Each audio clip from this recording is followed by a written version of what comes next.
Our thesis: the brain invents our sensory world. If the origin of consciousness is elusive, what can we say about how the brain serves us? In our view of brain function, the brain creates our perceptual environment to simplify a world that is chaotic and unlabeled.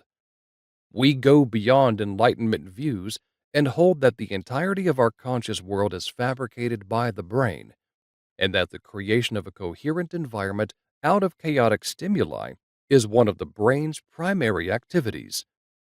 There are no colors in nature, only electromagnetic radiation of varying wavelengths. Without an animal brain to interpret them, words and sentences would be just a jumble of sounds, whistles, grunts, and silences, and our wines and filet mignons tasteless and odorless.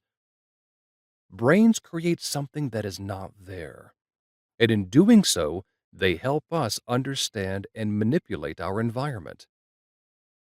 We prove that memory is not an orderly archive or fixed representation of things past, but a dynamic and malleable function of the brain that is relational. Memory is formed as the brain creates relations, such as the spatial relationship of self to things around us or the temporal relationship of events. Memory may be updated to increase its utility to the individual, and it evolves with time and reflects our subjective access to past histories of self. Hence, memory is the result of a process of reconstruction in which many fragments that are stored in the brain can be reused in a coherent fashion at a particular moment. The original perception is not precisely reproduced. We hold that malfunctions arise when a brain is unable to simplify.